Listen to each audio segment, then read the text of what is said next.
nilifikiria inaendelea na PNU, lakini mimi niko tayari kuongoza iendelee na iweze kuendelea kabisa na zaidi. Kwanza ni shukrani kubwa kuwa mmeweza kufika hapa nyote siku ya leo kuja kupitisha resolutions muhimu cha chama, ndio chama iweze kuenda kwa uchaguzi ambao uko karibu ikiwa prepared. Najua tumekuwa na changamoto hapa na pale, kuna wengine hawaoni hiyo bigger picture, lakini hali ya siasa inakuwa hivyo. Kwa hivyo mimi nashukuru tuko hapa leo, tumeweza kufanya hii mkutano. Tulikuwa tumejaribu wakati mwingine court case na nini, lakini najua changamoto kama hizo uongoza chama nguvu na kuwa nguvu na nguvu zaidi, si ndio? Kwa hivyo bila kuzungumza mengi, tuko na wanachama wengine na wageni ambao ningetaka niwaalike wasalimie kabla tuingie kwa utaratibu ule mwingine wa kupitisha miswada ambayo inahitajika. Na pia tuna ngoja wageni wengine, marafiki zetu kutoka kwa vyama vingine ambao pia tutawapea nafasi waje watuzungumzie, tuweze kuwa pamoja, kwa sababu familia yetu ni kubwa. Ni kama familia ya wale wasee wa zamani wa Afrika. Tulikuwa na familia sina extend kabisa nyingi, kama pia ni wiko namna hivyo. Tumeingia kwa familia zingine kubwa kwa sababu tunataka kuwa wengi tukienda mbele. Na agenda yetu ndio agenda ile tu ya vyama vya siasa, kutafuta nguvu ya kiserikali ndio tuweze kutekeleza yale tunafikiria anaweza kusaidia taifa. Every political party, the objective is pursuit of power, either directly or in combination with other people or in partnership with other parties, so that you are able to reach where you want to reach. Tunaelewana hiyo? It's not a religious institution, so that you must now read the religious book to guide you. What guides you is that objective of reaching there, to be able to have an opportunity to serve and serve the people and impact the policy and be part of our government. Of course, you want to be a part of our government because there are things you think you can change, isn't it? Because there are others who want part of government so that they can fanya mambo ingine. Sawa sawa. Kwa hivyo vile kusema mengi, nataka kumkaribisha rafiki yangu wa miaka mingi, tulikuwa hata na yeye bunge, na alikuwa amehusika kwa ile mambo ya kubadilisha Kenya zamani, ile inaitwa second liberation. Na si mwingine ni Honorable Reverend Mutava Musyimi. Mpigieni makofi haja wasalimie hapa tukienda mbele.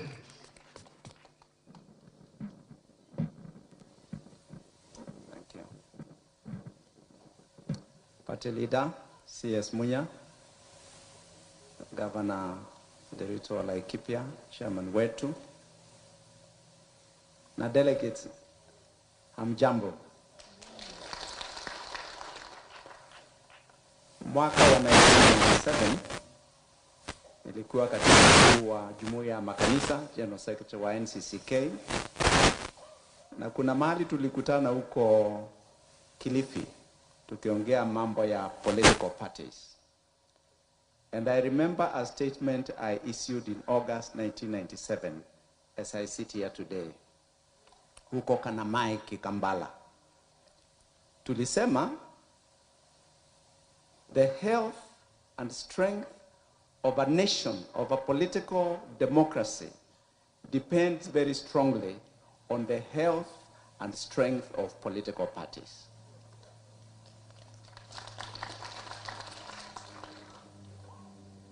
About the same time, I met the former president, Honorable Mwai Kibaki, kwa afisi yake, as soon as he resigned as Minister for Health, huko karibu na Uhuru Highway. And he told me something I will never forget. And I want to say it here, party leader. The main vehicle for political activity, for policies in a democracy is a political party. Ile chombo ambao watu wanatumia katika demokrasia kufanya kazi. And so I want to thank you, party leader. I want to thank you, Governor Derito. Thank you, Dr. Kamau, the chairman, Mr. Okemwa, for protecting PNU. Ingeenda. I thank you for your vision, for your strength, and I wish you well, and we look forward in days to come to reap the benefits of the strength of this party and many other parties. May God bless you. Thank you very much. Thank you very much, Mheshimiwa Reverend Musiemi. Najua wale wako na miaka kidogo pengine hawaja kujua kwa wakati huo, lakini mmejua historia ni muhimu. Kuna Wakenya wanatuambia tusahau historia. Sisi kama ni Wakenya wengi, lakini kunaye ambaye nataka tusikumbuke ya jana. Lakini lazima tukumbuke ya jana, kwa sababu hakuna ya leo bila ya jana. Mtoto yule alizaliwa jana, birthday yake, asipojua mambo ya siku ile alibazaliwa hawezi celebrate birthday. Ama ataweza? Na mama yake asipojua vile alipitia hiyo shinda na changamoto ya kupata mtoto, hawezi kujua vile atalea huyo mtoto. Kwa hivyo historia ni muhimu kwa maisha ya binadamu, kwa taifa, kwa jamii. Na wale uwaambia muisahau hiyo, kwa lugha ya Kiingereza wanaitwa nihilists. Wale ambao wataki kujua historia, wanataka kuishi kama wanyama wa pori. Sababu nyama wa pori hajui historia, isipokuwa nasikia ndovu anajua. Huwa anajua pale alipitia njana. Miaka kama 50 anarundia hapo. Hiyo ni historia. Ni kama Mungu amempea hiyo nguvu. Bila kuchukua muda mrefu, tena nataka nimwalike rafiki yangu ambaye tumejuana miaka mingi, gavana wa Laikipia, na saa hii ananiambia sasa ni mwanachama rasmi.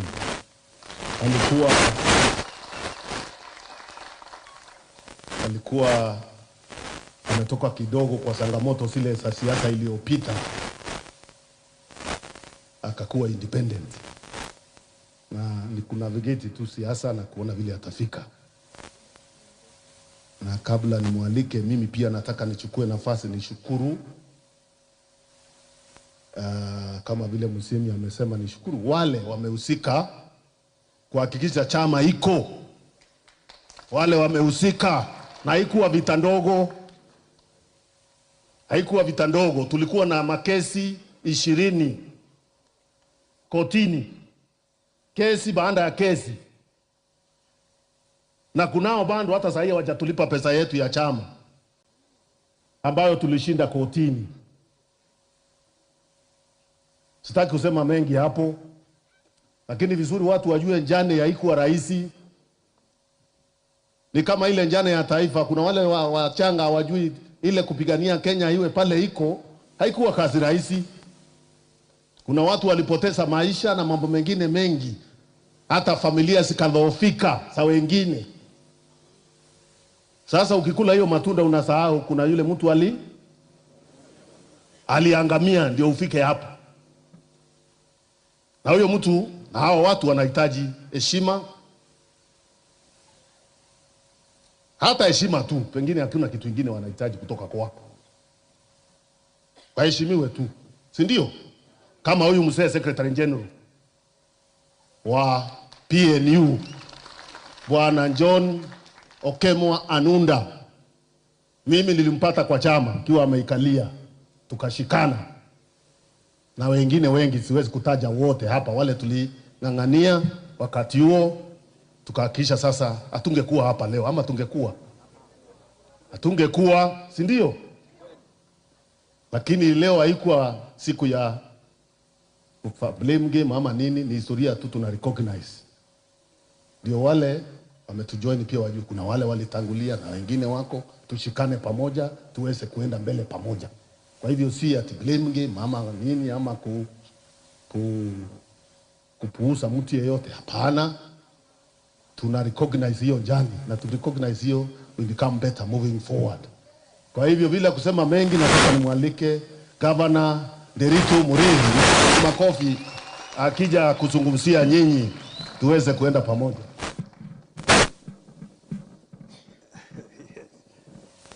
Asante sana. Shukran CS Peter Munya. Wanapia wenyewe hamjambo. Hebu mnisalimie namna hii. Muriaseo Muga kaere. Ni gani nyingine mnajua? Soba. Eserian Bogen. Karang. Amjui hiyo? Akam. Mujipigie makofi, naona nyinyi nyote mko hapa. Asante sana waziri na National Executive Committee ya PNU na wanachama wa PNU. Mimi nawashukuru sana vile mumekuja kwa wingi, hata hall ikakuwa kidogo. Mujipigie makofi tena. Hata tulikuwa tunashauriana na SG, manake hata wengine hawakuweza kuingia vile tuko wengi kutoka kona zote za Kenya. Wapigie hata hao makofi. Isipokuwa ni nyakati za COVID, tukawaambia msongasonge kila mtu aingie. La pili, mambo ya vyama na demokrasia. Without healthy political parties, you cannot have a functioning democracy. Without healthy, strong, vibrant, visionary political parties, you cannot have a vibrant democracy. Mujipigia makofi PNU. Na ni kweli tumepitia changamoto nyingi kama chama, kwa sababu ya mambo mengi. Kuna mwaka moja chairman yetu na presidential candidate akaaga dunia, kwa hivyo tukawa kidogo tuko hivyo. Kuna mwaka ingine changamoto ikakuwa kubwa, hata mimi mwenyewe ikanibidi niende independent kwa sababu ya joto ya nini? Ya siasa. Well, you'll be pleased to know I'm happy to be back home. I am party member 533245. And it is my intention, ladies and gentlemen, to seek mandate for my second term as governor of Laikipia on the ticket of our beloved party, PNU. Na unajua Laikipia ni mbali. Hata madelegate wa Laikipia wengine wamefika wamechelewa, wako huko kwa sababu hall imekuwa ndogo. So, I want to thank all of you.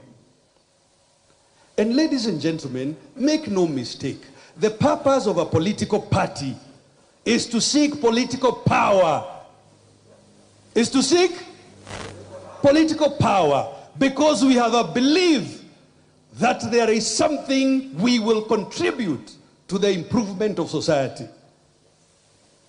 And we, I was about to say you, kakumbuka hata mimi, we as PNU, you will recall we were in power 2008 to 2013, together with other parties, in particular ODM. And it is during that period that the Vision 2030 was unveiled. A vision to drive Kenya to a middle-income, industrializing, democratic country with a high quality of life. And for those, some of our competitors in the field who don't know what is middle income is $15,000 per person per year, or approximately 125,000 shillings per person per month. Ili wajue hiyo, where this journey started. It is also during that time that the Constitution of Kenya 2010 was born. Semeni hallelujah, ndugu zangu. The Reverend Musiemi, the Honorable Reverend Mutava Musiemi, and many other leaders had spent years in the trenches trying to bring about political liberation and political space and futuristic constitution. And that was delivered when PNU was in power. Mujipigie makofi. So, ladies and gentlemen of PNU, destiny is knocking at your door today. Destiny is knocking at your door, saying to you, open your door, join hand with others. Join hand in others into Azimio and form the next government of the Republic of Kenya. Do you agree? Wana PNU munakubali? Munakubali? Ladies and gentlemen of PNU, destiny is once again knocking at your door, asking of you, join with others to build on the incredible work that has been achieved by His Excellency Uhuru Muigai Kenyatta. To build on that work. And yesterday, wale mulikuwa uko Sagana, muliona, na ilisemwa wazi mchana, kazi ambaye serikali hii ya Mheshimiwa Uhuru imetekeleza. Na ndiyo sababu sisi wana PNU na wasihi tujiunge na wengine, tujenge serikali ya mwaka ujao kuanzia Septemba mwaka huu, kusudi we build on the success that has been achieved so far. And the destiny is within striking distance. You know, there are some who speak out there in the public, they don't know. Kuna wengine wanaongea huko. They do not know that for the economy to thrive, you must have infrastructure. So it needed to be built. And by God, it has been built. Kuna wengine wanaongea huko nje, mambo ya siasa, hawajui that you needed to create ICT, you needed to create energy for production to happen. And those things have been achieved. So let us reimagine a Kenya of production. And we, the party of Vision 2030, we, the party of Mwai Kibaki, we gathered here. Let us reimagine Kenya and join hands with our partners to build that Kenya. Sasa, I know, unajua, siasa sometimes haiwezi kosa fitina kidogo, na hata nyinyi mnajua hivyo. Si namna hiyo? Kuna wengine walikuanga huko na fitina, Munya na Nderito wanashindana. Chameni. Waziri is my brother. And we are not in competition with Waziri. Wengine wanaeneza fitina hivi, Nderito anataka cheo gani kwa chama? My dear brothers and sisters, right now, I am serving as the chairman of the Presidential Campaign Board. I am serving as the chairman of the Presidential Campaign Board. So although I am your party member, 53324 5. You need to release me to do that work. You need to release me to do that work. Tunakubaliana? Tunakubaliana? Wagani wanakubaliana hivi? Because, ladies and gentlemen, we have a solid team of the National Executive. Mzee Anunda siku moja alinichinjia mbuzi huko, na ilikuwa mwaka ya zamani. Siku kuchinjia nyanyuki. Haya, acha nitakuchinjia tu. Zamani 2009 nafikiria ama 2010 tukifanya campaign huko upande wa Kisii. And he has held steady. I can tell you, I agree with Waziri tutiga kiumanie mothe, but you know, for some time tulikuwa na vuta ni kuvute na wenzetu wengine ambao walitaka ile nyumba yetu kubwa huko, si mnaijua? Kuna wengine walikuwa wamenyemelea hapo, na ikawa ni Secretary General na wengine wakazuia hiyo. Manake ile tuliridhiwa na founder wa chama hii, rais wa 3 wa Jamhuri ya Kenya, Mheshimiwa Mwai Kibaki.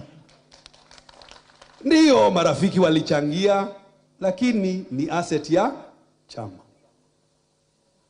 So we will not say all the history today. I think we should focus to the future. And our future as PNU, our destiny is to join with others in the fulfillment of Vision 2030, to uplift Kenyans economically, and it is possible. Sema inawezekana. In fact, mimi nilikuwa nafikiria tukisema kazi iendelee, pia tuongezee ingine hapo ya kuchapa kazi. Tulienda jana Sagana, rais wa jamhuri akaongea, Simba akaguruma, akasema nyinyi jameni, angalieni kazi huyu Peter amefanya kwa mwaka 1.5.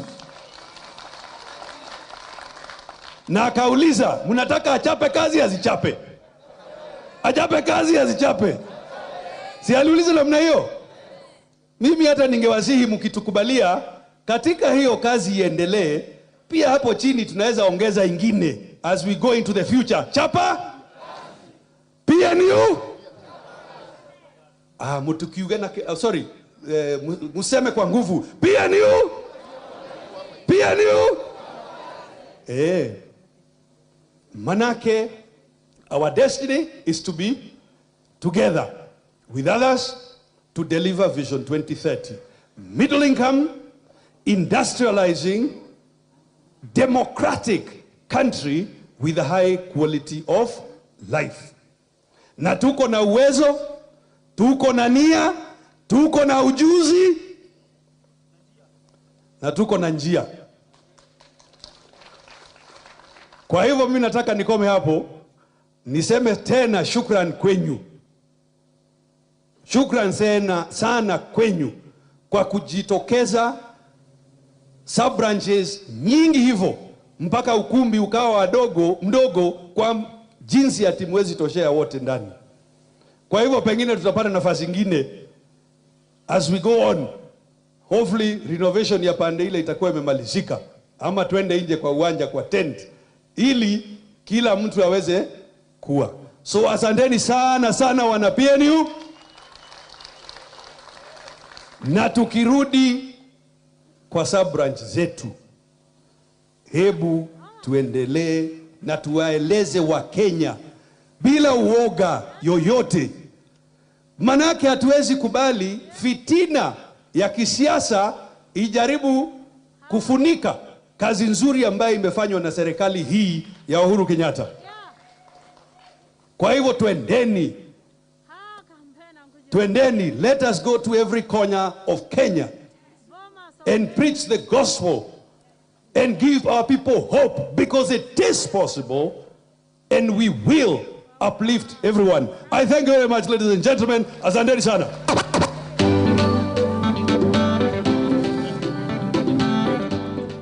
Pigeni Gavana Nderitu makofi tena. Kwa hiyo hotuba ambayo tunasemanga kusasamua ama kufanya nini? Kusisimua. Najua Kiswahili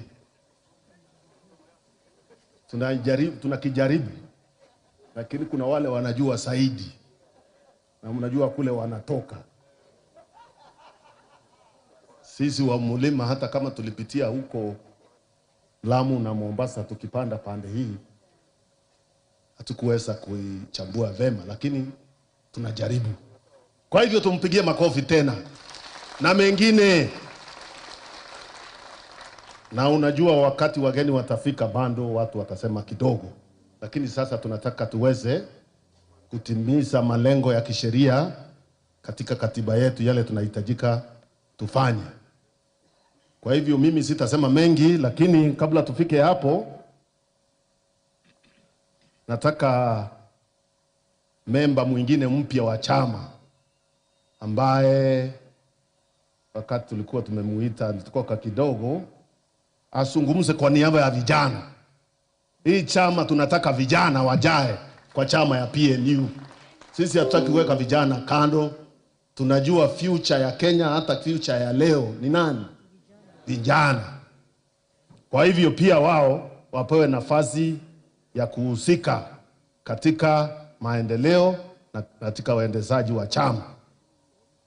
Na huyo hata kama tunamuita kijana, amehudumu kwa cheo, kwa ngazi kubwa kwa serikali, akakuwa assistant minister, si ndio? Na najua mnaweza kujua kijana anaitwa Zak Kinuthia, aweze kuwasalimia kwa niaba ya vijana wote wa chama.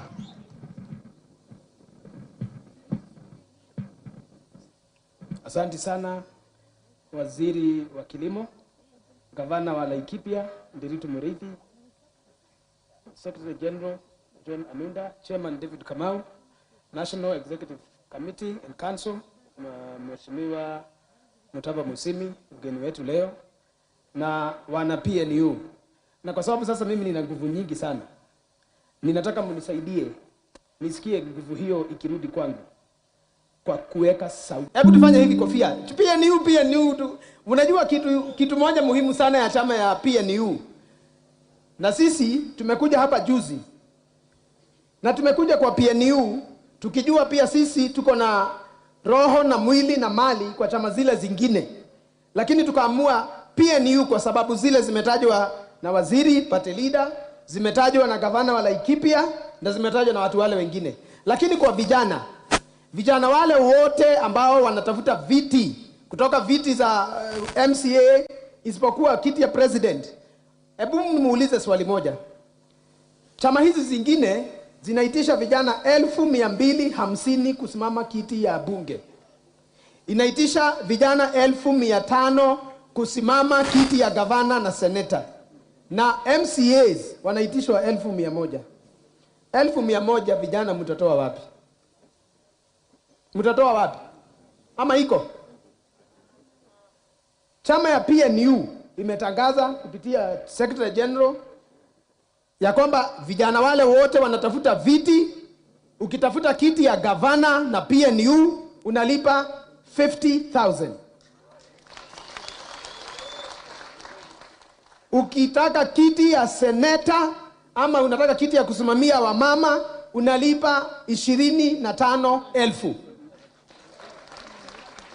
Sasa hiyo sioni mkishangilia. Ukitaka kiti ya bunge na chama ya PNU unalipa 25,000. Ukitaka kiti ya MCA unalipa 10,000.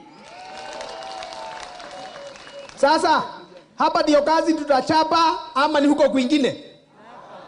Kazi itaendelea hapa ama huko kwingine? PNU si PNU. Tunasema kazi iendelee. PNU. PNU. PNU. Vijana nataka kuwarai na kuwasihi muangalie kesho. Na kesho yetu ilianzishwa mwaka wa 2017 2007.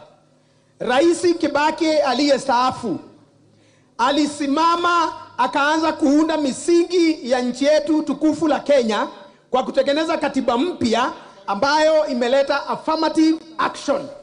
Vijana siku hizi wanaweza wakapata nafasi hata kwa ndani ya serikali na kazi za kufanya.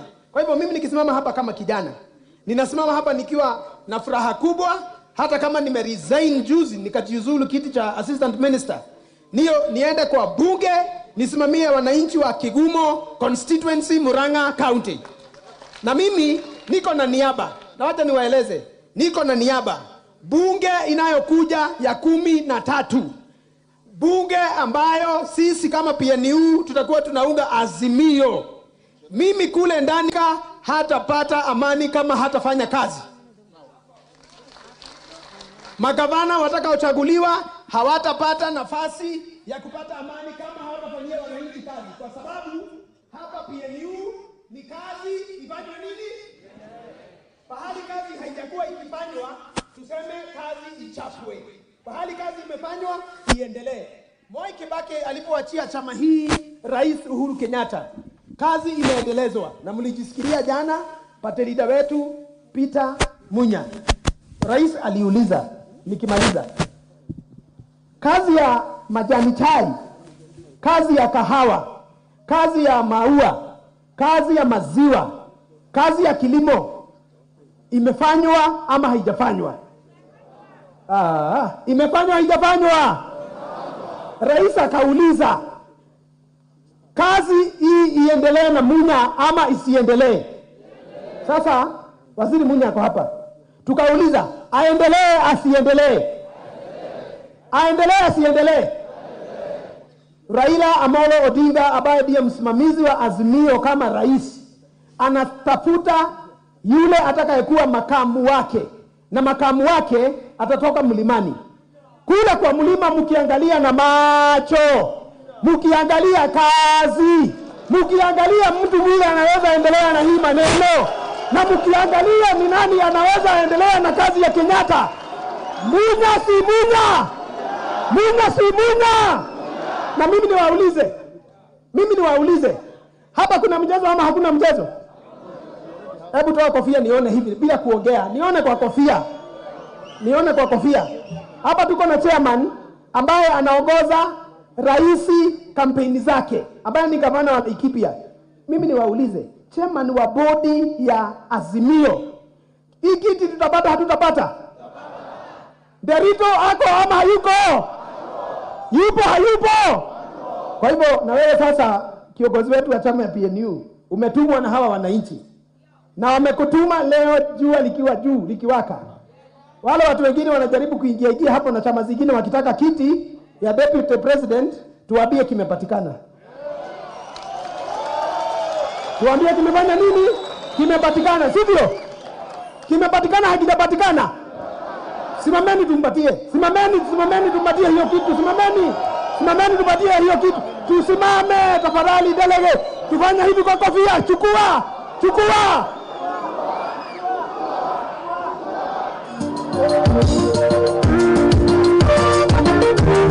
Uko wapi nduru huo?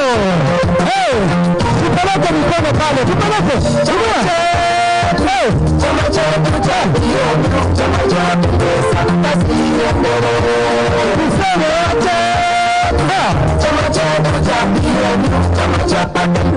Asante, tuketi chini. Asanteni sana. Mimi kama Zaki Kinuthia ninashukurani sana kwa chama na niko tayari kuendelea na chama. Na mimi bunge ya 13, mnataka nikasimamia wananchi wa Kigumo ama nisiwasimamie? Nikuwe mbunge wao nisikue? Nichukue? Basi chukua, sema chukua. Thank you very much. Thank you. Mpigieni huyo kijana hodari makofi mengine mazuri, na mengine najua kuna wengine wengi pia hapa hodari watapata nafasi siku ingine. Leo sasa tutataka sasa tuingie kwa ile ratiba ingine ya kupitisha miswada fulani ambayo itatuelekeza kule tunaenda kabla ya kupata wageni wengine. Mambo mimi sitasema mengi kwa sababu nimepata nafasi ya kusema mara mingi. Kwanza ni kusema chama chetu cha PNU ni chama kinaheshimika sana Kenya kwa sababu ya historia ya chama. Kimeweza kuongoza nchi ya Kenya, kikakuwa chama tawala, ni chama cha kitaifa kama vile jina letu linaonyesha, tunaitwa chama cha kitaifa. Kwa hivyo sisi sera zetu zile tunafuata kama chama ni sera ambazo zinakuweka Wakenya pamoja. Hatufuati sera zile zinaleta misingi ya kikabila kwa mambo ya kitaifa, kwa sababu chama chetu iliundwa wakati kulikuwa na changamoto, vyama ikawa pamoja, ikaletwa pamoja vyama vingi kutoka eneo zote za Kenya, tukaunda chama cha kitaifa. Na kwa hivyo tunaangazia hizo sera ya kwamba cohesion, national unity ni muhimu kwa maendeleo ya taifa. Taifa haiwezi kuenda mbele kama tuna misoso ambayo inahatarisha hata existence ya taifa letu. Those fundamental conflicts that even endanger our very existence. Kwa hivyo hiyo ndio ya kwanza, lazima tukubaliane hivyo.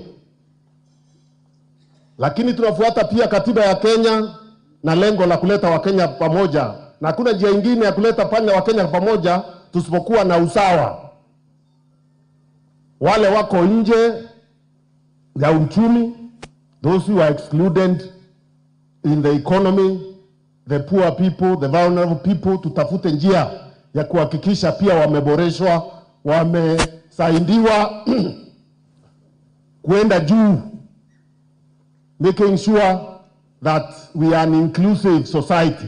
Not inclusive only on the mechanism of giving people positions. Inclusive in terms of making sure our population, the people of Kenya, are able to meet their basic needs.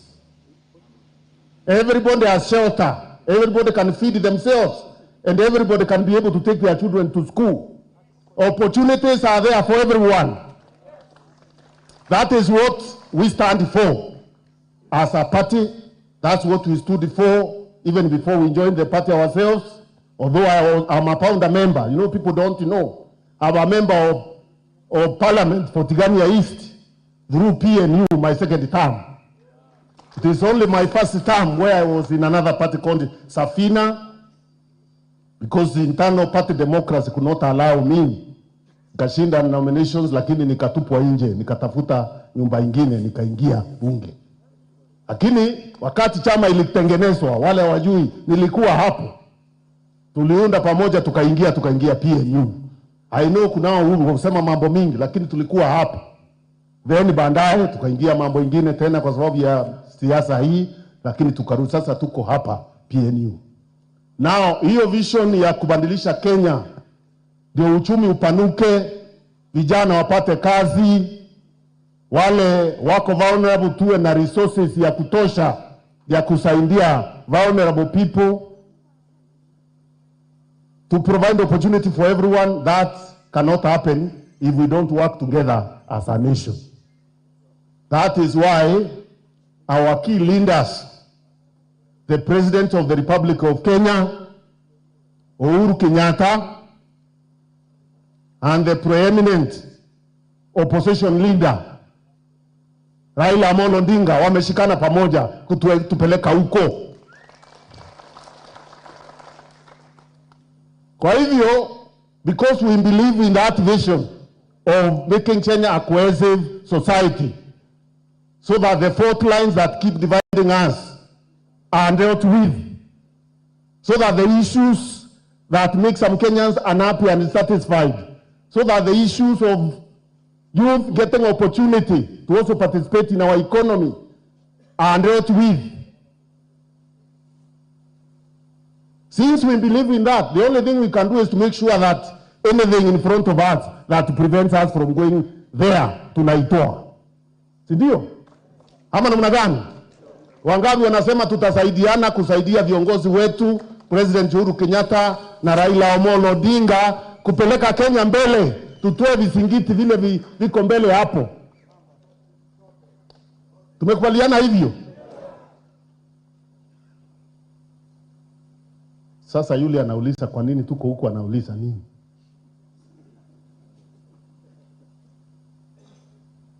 Na tumesema pia sio mambo ya kusema peke yake. It's not about what people tell you or the beautiful speeches they make in meetings. Because even economy are very good at speaking.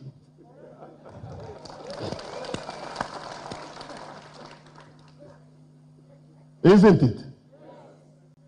Charlatans can speak very well.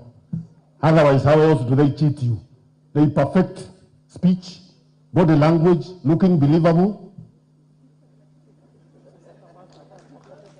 Isn't it? Isn't that what they do?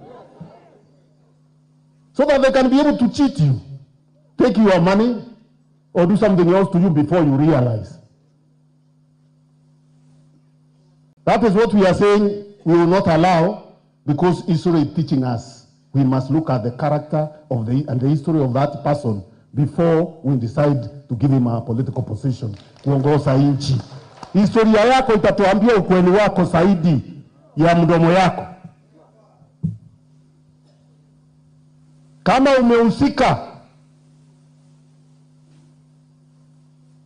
kusaidia serikali zingine zilikuwa za mabavu kuendelea kunyanyasa wa Kenya na kuhakikisha uporaji ambao ulimaliza nchi yetu mpaka karibu Kenya ikuwe bankrupt in the 90s.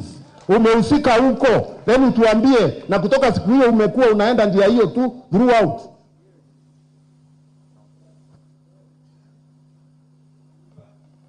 Haujawahi kuwa na Damascus moment.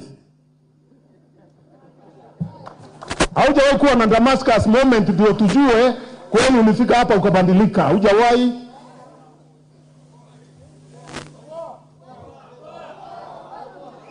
Hata wakati huu tukutazama kwa serikali hii ya Uhuru Kenyatta ni uporaji tu unaendelea naye. Na ukiambiwa usifanye hivyo unakasirika, unataka kupiga kila mtu. Kwa sababu unafikiria ni haki yako kuendelea namna hiyo.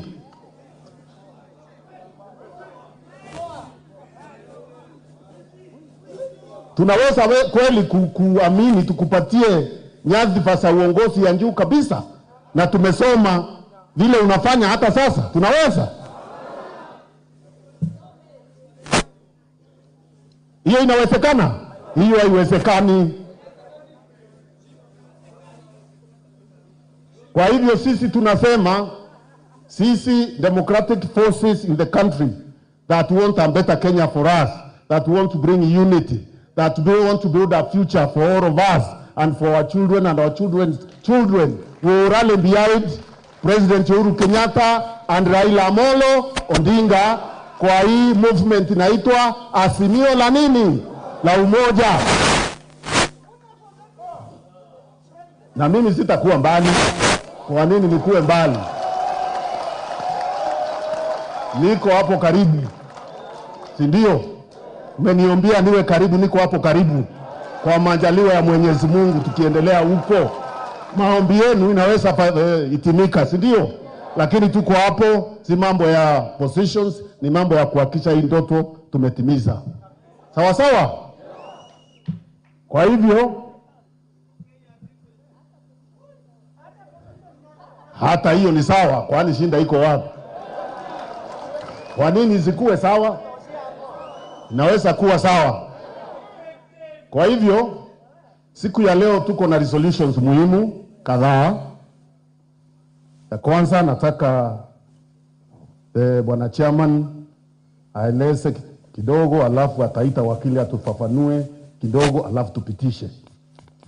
Kutoka hapo tutaangazia yale mengine na tujadiliane, tukubaliane vile tutaenda mbele kabla ya wageni kufika.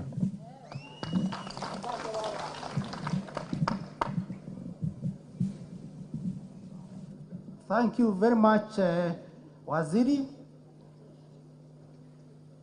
Members, nitamweleza agenda ya leo kama vile tuli-advertise, and I'll tell you what made that decision for next request for us to have this NDC. If you look at the session we are having, we are heading into an election session. So NEC thought it is better to put its house in order through NDC so that we can be able to go for an election in a stronger way. And our party constitution says a special session of National Delegates Conference will be summoned by the national chairman upon the decision of the National Executive Committee. The National Executive Committee sat on 10th of February and decided it was necessary and gave the agenda. And I'll read the agenda. The agenda of today's meeting shall be to discuss and ratify coalition building and the parties' working relationship with other like-minded political parties and related matters. Members, I'll stop there and request one of our lawyers to come here and put the legal equation to the whole of this agenda. And thank you very much. Bwana Warukwe.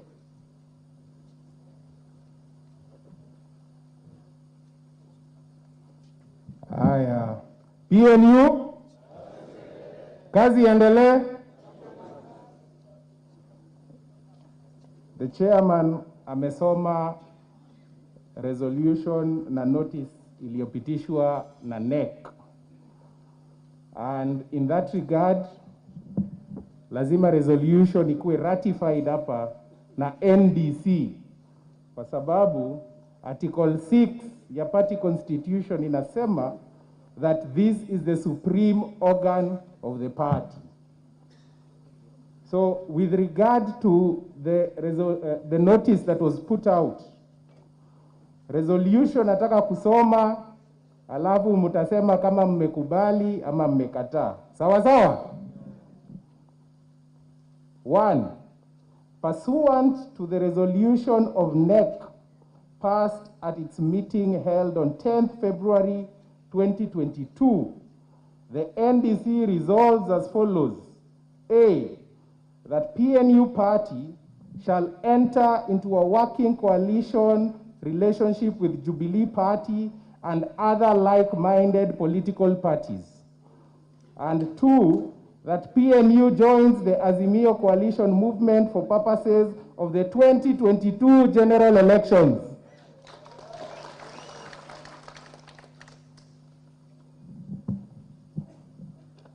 Hiyo ni ya kwanza. Article 6 ya katiba ya chama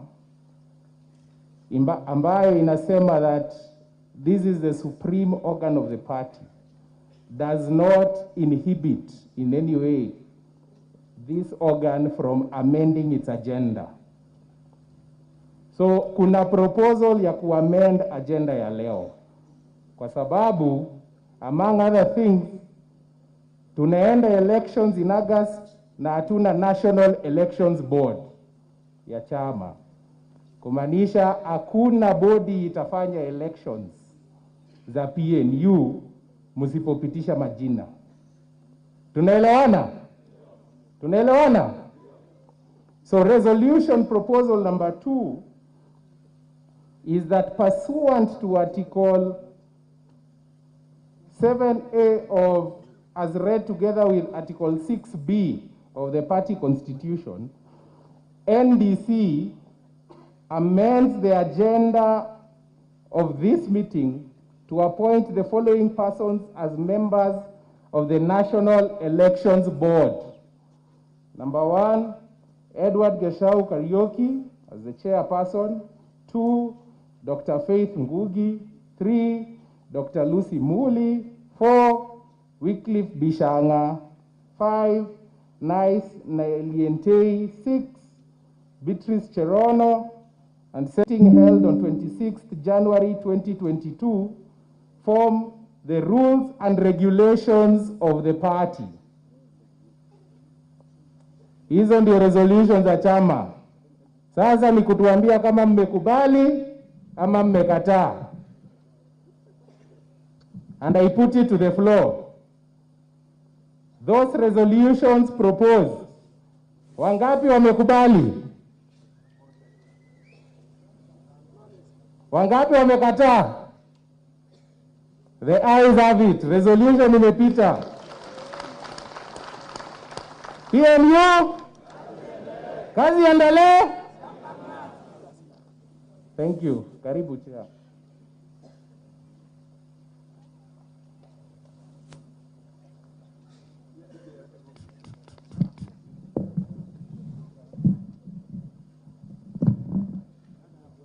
Sasa nafikiri wakili hakufuata vizuri kwa sababu nahitaji ya proposal and a seconder. So hata mimi ni wakili nimsaidie hapo kidogo. Mimi ni senior yake kwanza.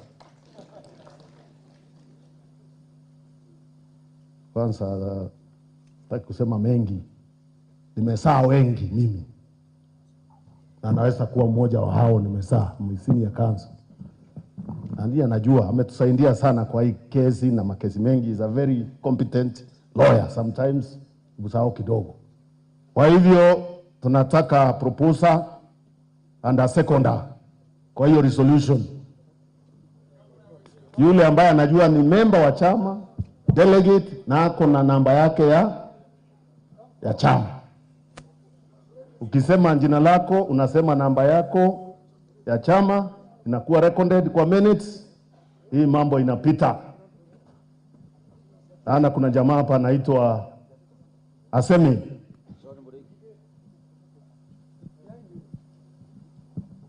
Yeah, thank you very much. My name is Jackson Mureithi, and I'm a member of this party. I don't recall the number, but I'll give it later. Thank you very much. I propose that whatever has been put down should be passed. He is saying whatever, lakini amejua ni nini, si ndio? Nani mwingine? Tunataka mwingine. Huyu anatoka Meru, hatutaki mwingine from Meru, from elsewhere. Mwingine na agenda, a lady. But make sure you are a member. Because if you are a friend of the party, you are not a member, takuwa shinda. Jina?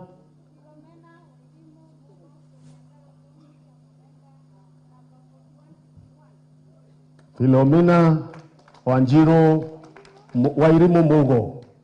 Number 4151. Super.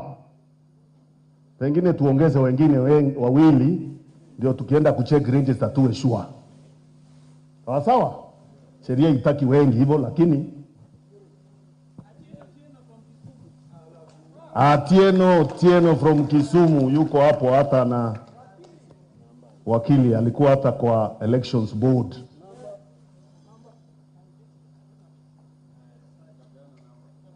Andika yeye.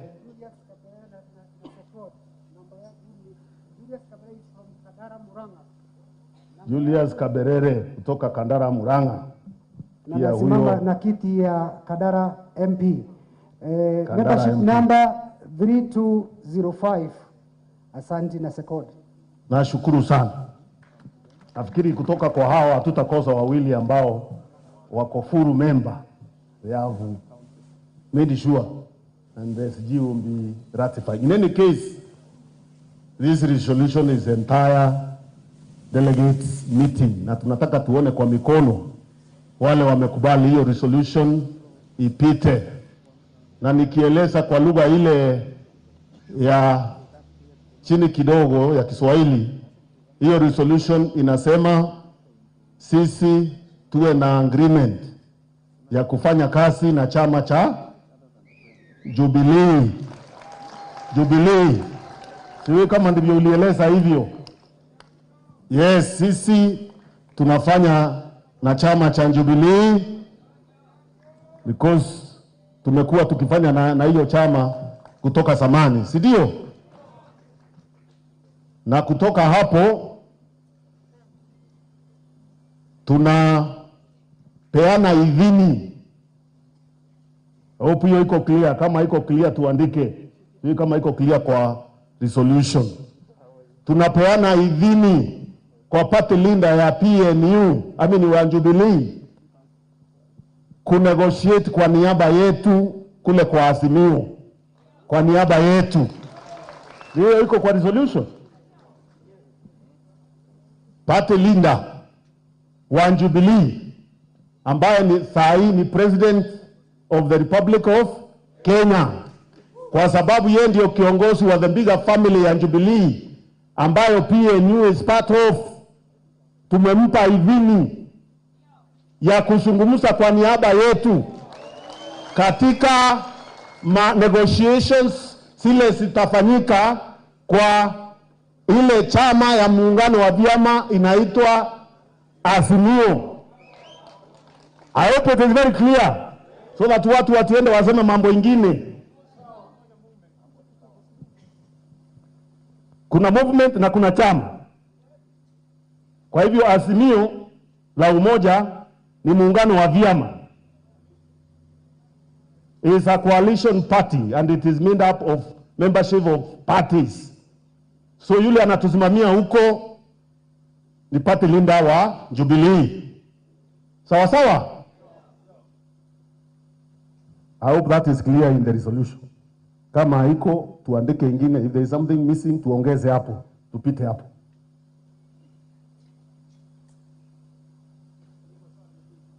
Iko sawa?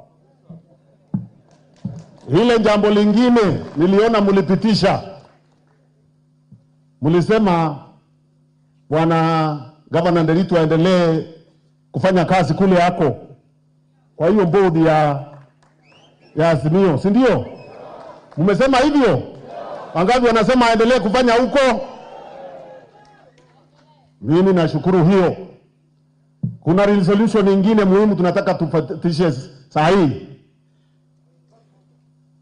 Kutakuwa, achana na hiyo itakuja, Wakenya watapitisha. Kutakuwa na coordination board ya Azimio. Na chama inahitaji mtu mmoja yule atakaa na keti hapo. Kwa hiyo board. Tunaelewana? Hiyo inahitaji mtu mmoja atakuwa ambaye anajua mambo ya negotiations, atakuwa akiwakilisha chama huko. Munaona namna gani? Asimamie huko. Sasa tusikie proposal na seconder na nini tumalize hiyo kazi. Na hiyo yaandikwe.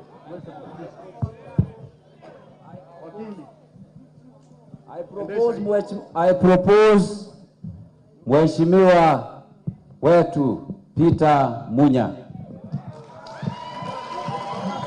Jina yangu ni Economist Peter Munyiri, nasimama kule Nyeri kama economist na mimi ni member.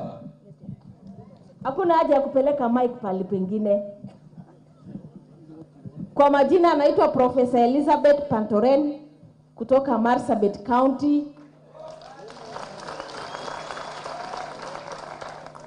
Aspirant to a member of parliament, PNU.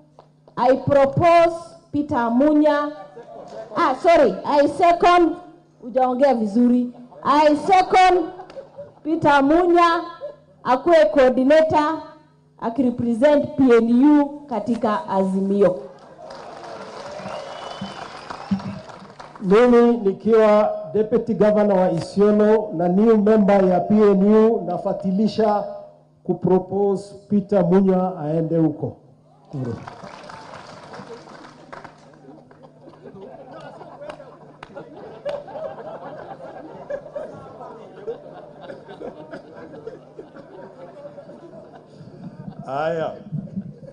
So I put the question, which is that the Honorable Peter Munya be our representative in the coordinating mechanism or coordinating board or committee of Azimio.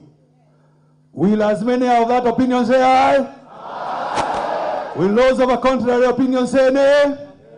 There is of it.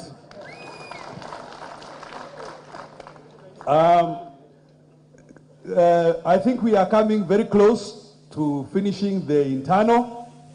I want to recognize the joining in the house of our friend, our teacher and mentor, the governor of Kisumu, His Excellency Professor Anyang' Nyong'o. We will, haya weka kidogo tucheze.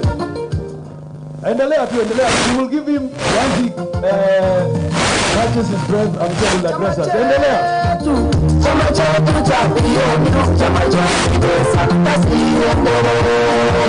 Chama chetu cha PNU, chama chetu pesa, basi endelee. Chama chetu cha PNU, Nairobi, basi Kenya iendelee. Chama chetu cha PNU, Nairobi, basi Kenya iendelee.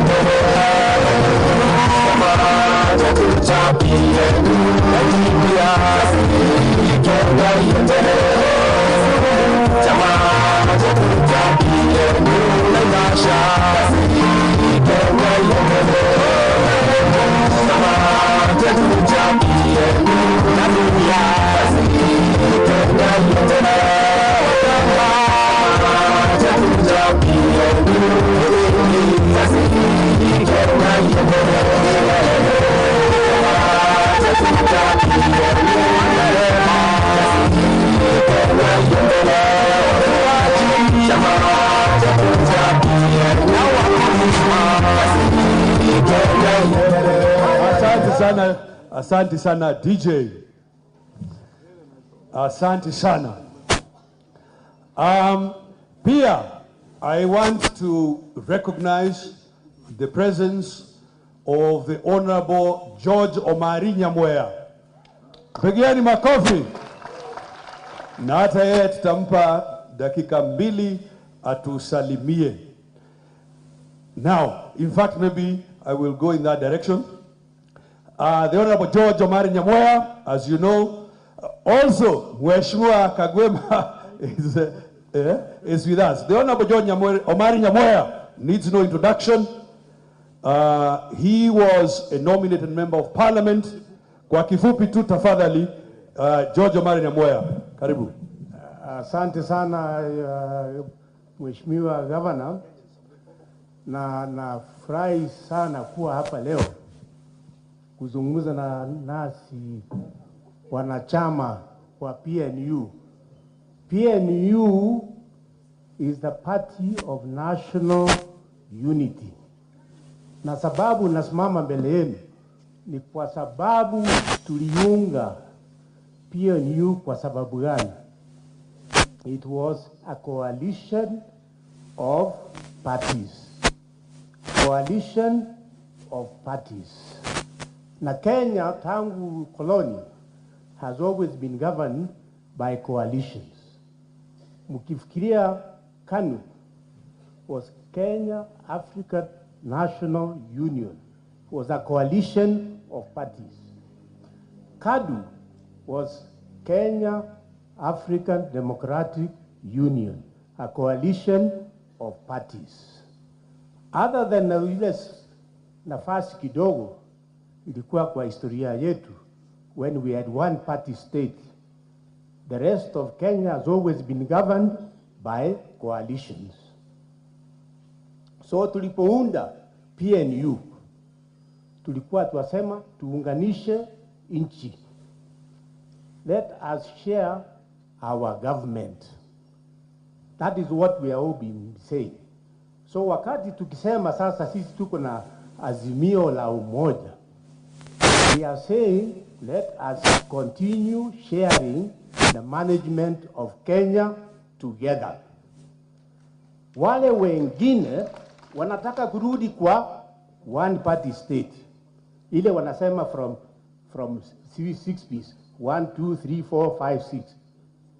Yes? Na haiwezekani hivyo kwa sababu huko Isiolo, huko Kisumu, huko Mombasa, muko na nia yenu, muko na mahitaji yenu. Haifanani na kwingine.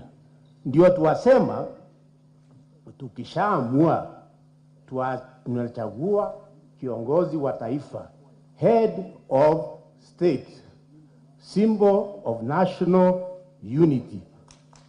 Okay? Hiyo tumemaliza. Haya mengine, why should somebody tell me who I should give to my governor in Kisii? Why should I give you my senator in Kisii? Why should I have my senator or my MP in Migori? Why should my MC be in a single suit? Hiyo kazi ingine, situwachiwe sisi wengine, tutafute huko sisi wenyewe. Yes? Bora tumekubaliana kwamba our national head of state ni Azimio la Umoja, na kwetu hapa, and I have no hesitation in saying, for I recommend to PNU, let us say Raila Amolo Odinga for head of state. Kazi hizi zingine, sisi pia tutafute kwa vile tunaweza kutafuta. Is there anything wrong with that? Basi hiyo ndio mimi nakipendekeza kwamba PNU wale ambaye mtaenda kuwakilisha sisi huko, tuachie nafasi huko nyumbani, tutafute vile vitu vingine in our own ways. Asante sana. Well done. The Honorable George Omari Nyamoya. He has proposed that we, as PNU, do hereby declare our support for the Honorable Raila Amolo Odinga to be the 5th President of the Republic of Kenya. Will as many of that opinion say aye? The ayes have it. Tucheze tuonekane. Ebu tuseme tena. He has proposed, but we should get a seconder, isn't it? I think Professor Elizabeth Pantoren is going to propose to second, and then she's also going to, when we make the resolution, she's then going to make a short speech. Please second. I, Professor Elizabeth Pantoren, aspirant member of Parliament, Laisami's constituency, propose... Second. You are seconding, yes. The proposal by the Honorable George Omari Nyamoya that PNU do hereby declare our support that Raila Amolo Odinga is our presidential candidate to be the 5th President of the Republic. I second the proposal made by Honorable George Omari Nyamoya, that we, PNU, support the 5th President of Kenya, Honorable Raila Amolo Odinga. Will as many of that opinion say aye? Aye. The ayes have it. Weka ngoma kidogo.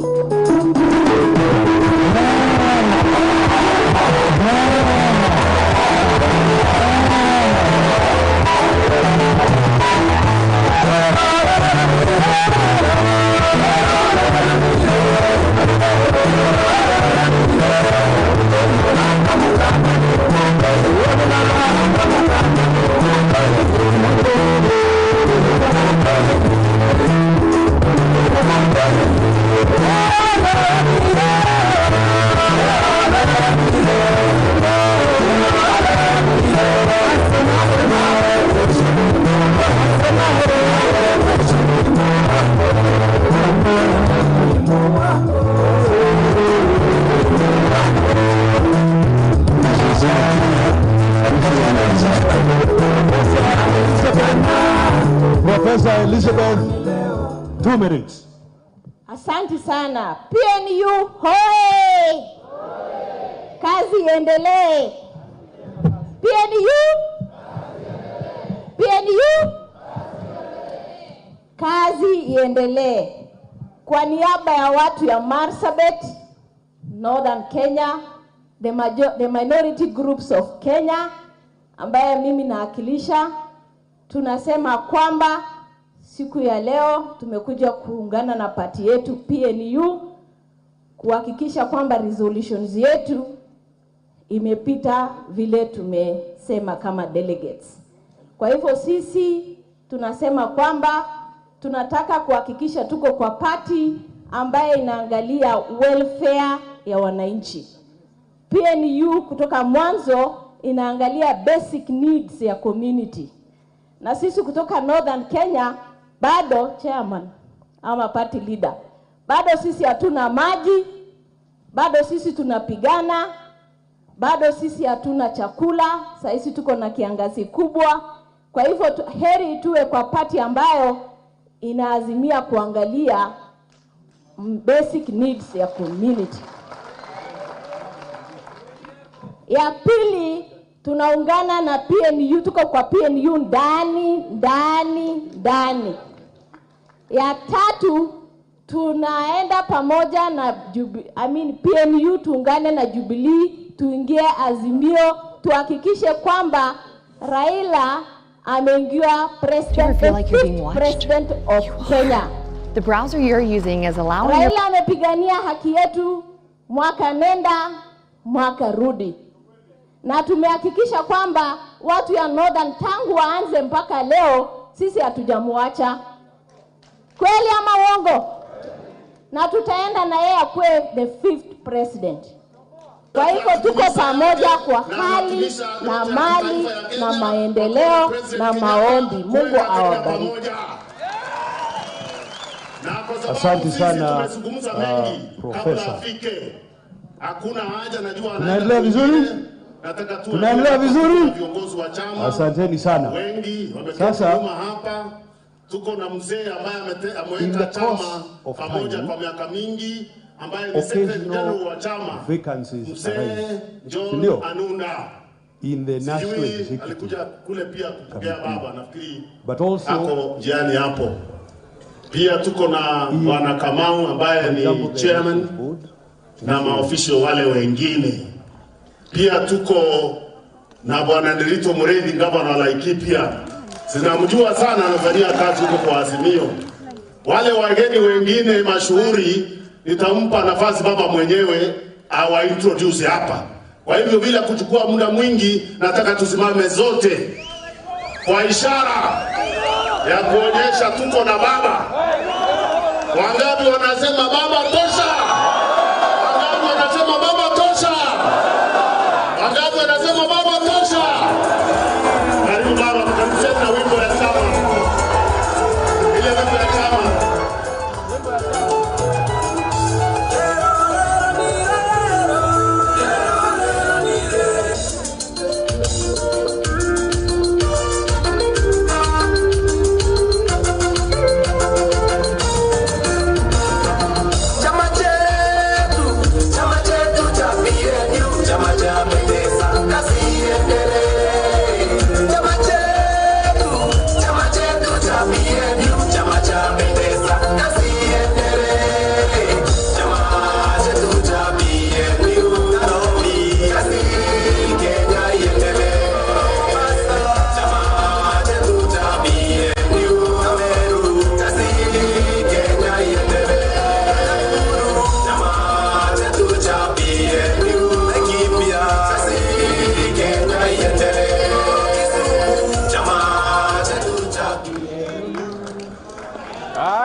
Asanteni sana. Tuna furaha kufika hapa kujiunga na chama cha PNU. Kabla sijasema machache, niko hapa na viongozi wengine, nataka waje hapa waseme chap chap chap. Kwanza niko hapa na mzee hapa Nairobi, naenda kaa ngumu. Fred Gumo.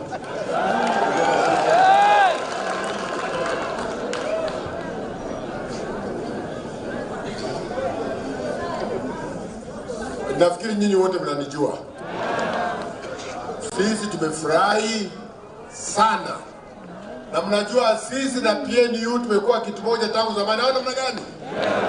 na tumefurahi tena kuungana pamoja, tuelekeshe mambo yetu mbele mpaka baba asikilie tena. Asanteni sana.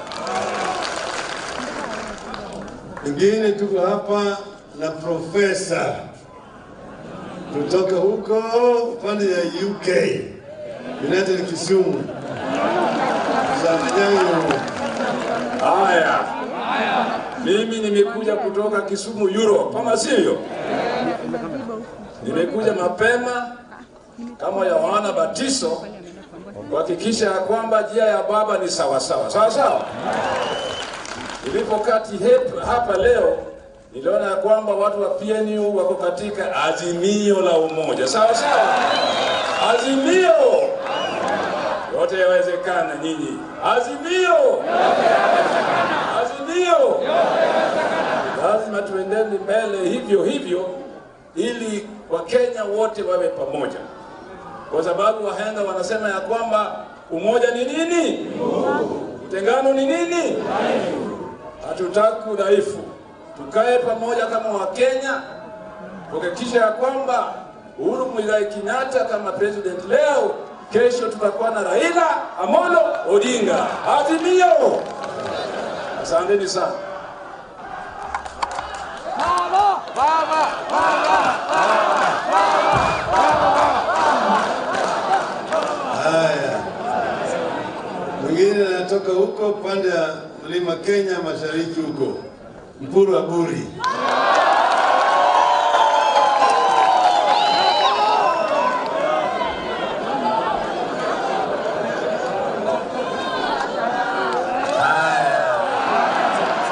Ndio baba. Ndio baba. Baba amerudi tena. Yangu ni kidogo sana. Number 1, nasema asante kwa Mheshimiwa Uhuru Muigai Kenyatta kwa kumappoint Munya akiwa CS wa Agriculture na Cooperative. Kwa sababu haijawahi kuonekana katika nchi yetu ya Kenya. Wengi wameingia kwa ile nyumba ya kilimo, wameumiza kila kitu. Miraa iliumia, majani iliumia, kahawa iliumia, pareto iliumia, miwa iliumia, coconut iliumia, kila kitu iliumia.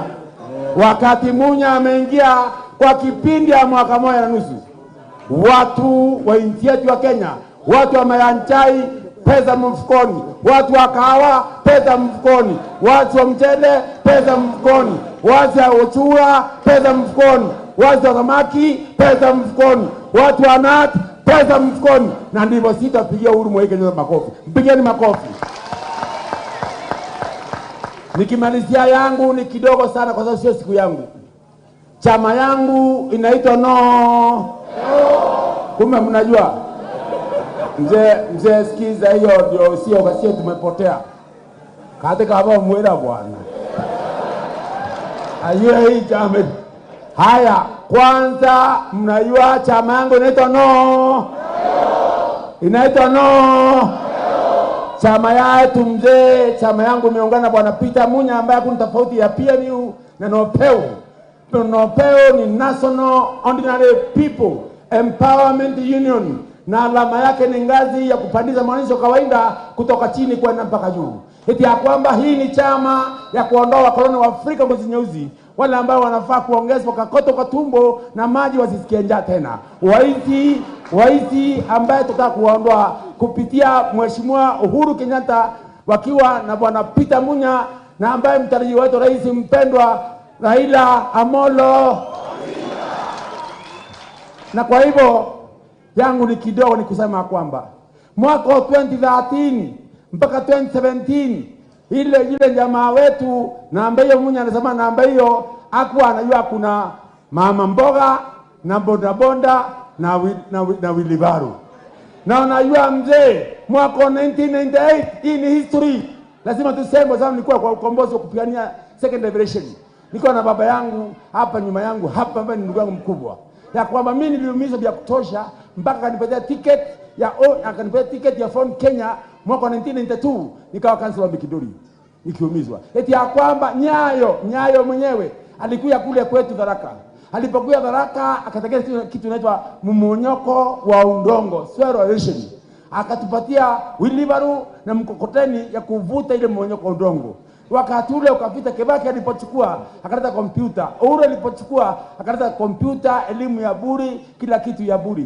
Kwa saizi yule jamaa yule ametuletea wheelbarrow na mkokoteni, na kijana akivuta mkokoteni aweke hapa, anavuta siku 3 4, mambo ya mama hawezi, watoto hawezi, kila kitu hawezi. Wakati umefika, tumesema aturundi tena, na kwa hayo machache kwa sababu ya masaa, nasema kwamba saizi alisema atatengeza serikali na mama mboga, serikali atatengeza na bonda na wheelbarrow. Saizi inaonekana mama mboga ni Musalia Mudavadi, ni mkono namba 1, wheelbarrow ni yule anaitwa Watangula aliyoiba nyumba yetu kule Japan, ndio hawa mama mboga. Ndipo tutasema kwamba hawa ni wakora, na wakati umefika bwana Raila Amolo Odinga wakiwa na deputy wake wasikane mkono waende pamoja. Na kwa haya masasa, kwa sababu ni wakora hawa, mimi nikiwa naungana na ndugu yangu, chama yangu itakuwa chini ya ndugu yangu wakiwa na bwana Peter Munya. Nikisema harambee, mnasema napewa kama mkono, harambee napewa, hata akilia napewa, mwizi wa Kemoreri napewa, membe fazetu napewa, mwizi wa CDF napewa, mwizi wa hospitali napewa, weka napewa hiyo. Tunatengeza NDC yetu na bwana Munya atakuwa chief guest wakiwa na rais wetu mtarajiwa mpendwa. Next week itakuwa kwa Nopeu. Thank you so much, God bless you. Asanteni sana, Mungu awabariki. Thank you. Hello. Huyo ni Mpura Buri. Sasa niko na katibu yangu ya ODM. Yeye ataongea kwa niaba ya ODM. Dakika moja. Edwin Sifuni. Asante sana PNU. Asante sana Mheshimiwa Raila Odinga, rais wa 5 wa nchi yetu. Sisi ambao tulimaliza university wakati ambapo wewe na Mheshimiwa Kibaki mulikuwa katika vijana, hatutadanganyana hapa. So mimi vijana wamesema ni vizuri wamekuona umerudi kukaa na watu ya PNU. Ile mipango muliweka pamoja na Kibaki, tafadhali kama itawezekana urudishe bei ya unga vile muliwacha ikiwa na Kibaki. Hiyo tu. Bei ya unga irudi vile ilikuwa 2012. Bei ya mafuta irudi vile mulikuwa nayo na serikali ya Kibaki. Na pia baba, mimi nakumbuka tulikuwa tunanunua Tusker shilingi 70. Niseme. Vijana wanasema baba ukate bei ya maji irudi vile ilikuwa wakati ya Kibaki, yeye alikuwa anapiga white cap yake, si ndio? Urudishe bei ya Tusker irudi 70 shillings. Asante sana wana PNU, tunawaheshimu.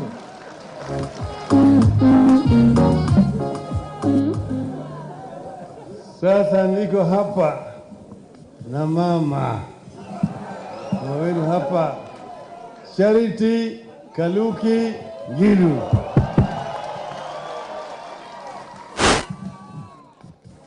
Asante sana. Baba, President of the Republic of Kenya. Baba, jana mimi nilishangaa nikiona watu wa mlima wote wakiwa Sagana, na wakasema Baba Raila Amolo Odinga tosha. Mwaka wa 2002 tulikuwa kule Uhuru Park na watu wa mlima walikuwa wamejaa, na wewe mwenyewe ukasema Kibaki tosha. Jana niliona Kenya ikisema hivyo tu. Tulisema tukurudishia mkono, uende huko Ikulu uongoze Kenya, uturudishie Kenya pali tuliachwa na yule baba Kibaki. Na ndio PNU wamekutana hapa na wana wakuulize hivyo. Ni hivyo? Hiyo ndio tunataka. Baba, umesema mimi mama. Iko mambo mengi sana baba wanaweza kukosa kujua. Ndivyo au sivyo? Lakini mama, sisi tunajua. Na kitu kimoja baba, tunataka ukiingia State House mwaka huu, mwezi wa 8 tarehe 9, tafadhali ni ufikirie mambo ya kazi ya vijana wa Kenya. Kazi. Na sisi tutakusaidia. Wewe tumekuambia wewe ni engineer. Re-engineer the economy of this country. Re-engineer manufacturing, viwanda, vijana waingie kazi. Re-engineer maisha ambayo itasaidia watoto vijana wetu. Baba, how on earth in Kenya do you expect a young man, young woman, yule amesomeshwa na elimu ya bure ile tulianza mwaka wa 2002 ukiwa wewe pamoja na Kibaki na wale wengine wote, tukasema elimu ni ya bure. Watoto wetu wamesoma mpaka university. Ukimaliza university unaenda kuambiwa na mtu ambao hata hana fikiria vizuri, ati beba wheelbarrow, kazi ni kazi. Na umesoma university kweli, ukiwa utaendesha wheelbarrow unataka kwenda university? University ni ya nini ikiwa ni wheelbarrow? Yaani huyu mkora kabisa. Mkora unaitwa Ruto. Na msiende mkisema huyu, taja jina tunamjua. Au mnaogopa kumtaja? Mtamtaja. Mnajua hii nchi yetu iliharibiwa na mtu mmoja tu, huyo mkora. Unamjua? Muko tayari? Muko tayari kurudisha nchi yetu pahali iliachwa? President Uhuru Kenyatta, I say poor young man, alimwambia ngoja tulete Kenya pahali tuache, hata mimi naweza kukuachia hii kitu. Mnafikiria Uhuru Muigai Kenyatta anaweza kuacha nchi kwa mkora kama huyu amalize nchi yetu? Sisi tutakuwa tukilala wapi? Tutakuwa watoto wetu wakiwa wapi? Kazi ile imefanywa kwa agriculture. Majani chai sasa iko na pesa. Na yeye alikuwa minister wa agriculture. Yeye sasa saa hii kahawa iko na pesa. Mchele iko na pesa. Maziwa iko na pesa. Na hiyo pesa yote alikuwa ye mwenyewe akileta hii vitu yote kutoka nje ili aweke pesa kwa mfuko yake. Ndio mnaona anatembea na pesa kila pahali. Kwa sababu wakulima wetu walikuwa wameishia. Can we continue with that kind of life? Kweli tunaweza? Ndio tunasema hatuwezi kubahatisha. Hatuwezi kubahatisha. This is not a joking matter that we can think tubahatishe. Huyu mtu na istoshe hiyo. Mimi nilikuwa Minister of Lands. Na for the first time nilituma 1.5 million title deeds. Lakini ye mwenyewe akaanza kunyakua title deed ya watoto wa shule wa Langata Primary School. Akaweka fence, akaleta askari kupiga watoto ambao hata hawana pahali ya kulala. Na sasa anasema niyo mimi mama watoto niko wapi? Atabadilisha nchi yetu. Jameni, this is the time. We have an opportunity.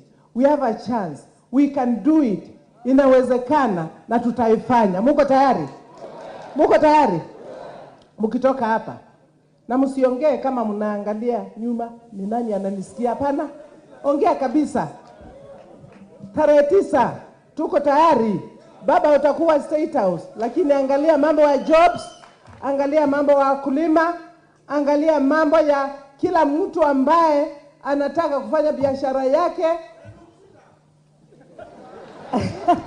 Baba, nimekumbushwa 6,000 shillings ile umesema utapatia watu wale ambao hawana kazi.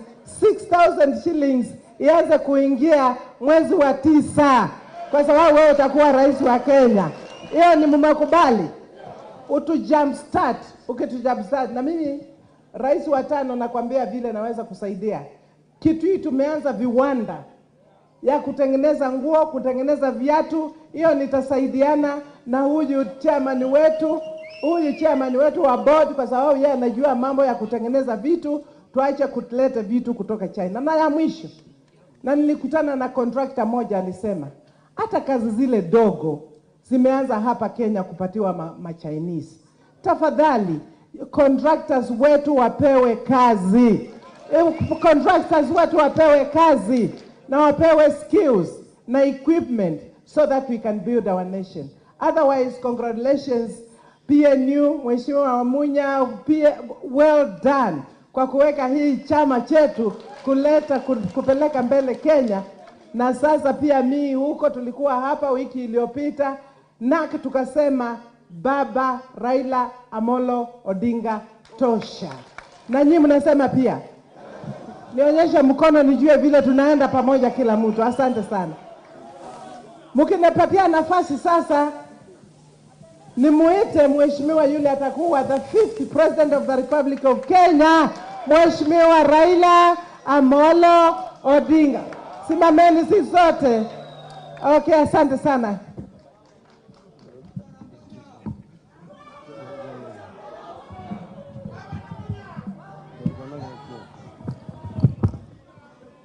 Haya, asanteni sana, mwaweza kuketi. Mimi nina furaha vile nimesema kufika hapa siku ya leo kwa mkutano wa chama cha PNU. I've got very fond memories of this party, the party of our most transformative president, my grand coalition partner, Mwai Kibaki. Hapa mko vile marafiki yangu. Bwana Munya huyu rafiki yangu sana sana.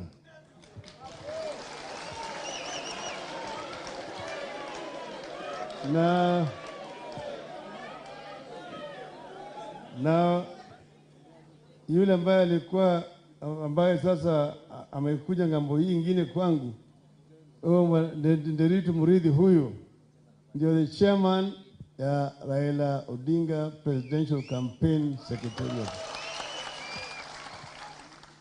Sasa watu wawili walinialika nije nionana na delegates ya PNU ana kwa ana. Na nimekuja. Niko na maneno machache nimeweka, nataka msikie kwa Kimombo alafu nitaongea vile kwa Kiswahili. That you are willing to work together with ODM and Jubilee, among other parties aligned to Azimio la Umoja, confirms the journey of reconciliation and forgiveness going on in the country. Fierce competitors of the past are becoming partners for Kenya.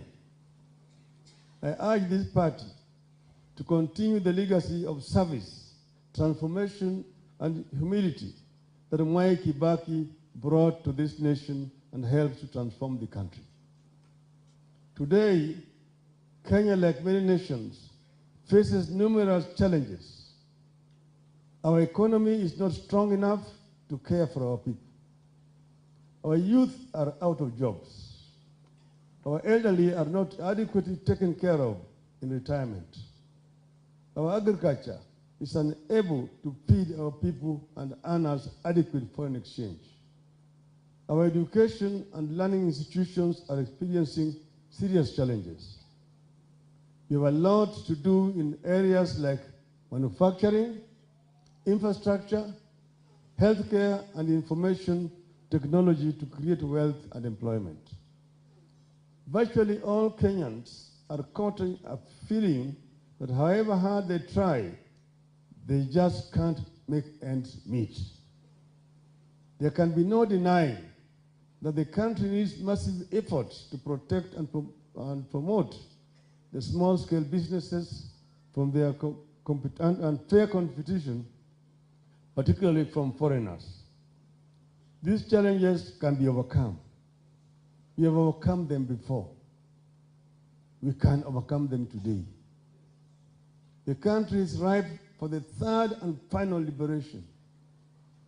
As you all know, our first liberation finished colonialism and brought Uhuru.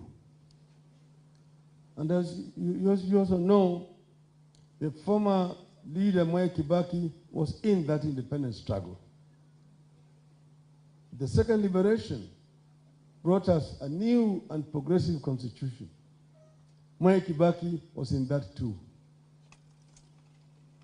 The third liberation, and last one, that we all agree needs to happen, must bring tangible economic prosperity to our people with a clear pathway for upward social mobility. So the third liberation is economic liberation of our country, and must be youth-driven. Like the first two liberations, the third liberation will require unity of purpose and clarity of direction. That is the vision of Azimio la Umoja. We are determined to create the political and ideological unity that we require to confront the problems afflicting our people. Our plan includes rolling out an all-out war on poverty and unemployment in Kenya, tackling healthcare challenges through more hospitals, more well-paid and motivated health workers, and health insurance. We plan to create a broadly shared and widely supported vision on education for our children, with more schools, more trained and well-paid, motivated teachers, and focused learners. We have plans for a broadly shared vision to help each and every Kenyan citizen fulfill their basic hopes for a fair chance for upward mobility, a full-time job on full-time pay, decent homes, good schools for children, with good teachers, and security when faced with sickness or unemployment or old age. We have plans for a fair deal, particularly for our vulnerable citizens like single mothers, widows, the disabled, and the elderly. The Messiah came on earth and left over 2,000 years ago. For the Muslims, it was 600 years later. There's no Messiah here in Kenya or anywhere else on earth. No single man or woman can claim to be able to single-handedly fix the many problems facing this nation. We have to do it together. We believe that to address the problems afflicting our people in a sustainable manner, we must meticulously cultivate an inclusive political establishment and use it to pursue our aspirations, confront our nightmares, and denounce our prejudices. I am keen that we join hands one more time and to complete this work that we started. Let us avoid people touting solutions that have never worked anywhere. We know how we transformed this country with President Munya Kibaki as president, Raila Odinga as prime minister, and Uhuru Kenyatta as deputy prime minister and minister for finance. Let us come together and do it again. Let us avoid people who have failed us before because they will fail us again. When the National Rainbow Coalition took over in 2003, our economy was growing at 0%. Donors had cut funding to Kenya. Corruption was our best performing industry. Now, some of the people who handed to Kibaki an economy running at 0% in 2003 are now lecturing us on how badly our economy is doing and how good they can be in fixing it. That debt is too high. It is a shame. It is a lie. all the Kenya Kwanza principles were in or were associated with the government that in 2003 handed over to Kenyans an economy that was stuck at 0%, a dilapidated infrastructure, a collapsing education system, a dead health sector, and a horrible international image. They did not fix anything back then. They will not fix anything now or in the future. The grand unity in NAC helped us to fix the 0% economy they bequeathed us. Unity under the Grand Coalition helped us fix the economy that the post-election violence bequeathed us. My unity and handshake with President Uhuru Kenyatta in 2018 brought stability to our country. It gave the president space to work for Kenyans. It ended the era of blackmail, endless politicking, and threats he was being subjected to. The hostage takers fled when the handshake happened, and the country has been able to move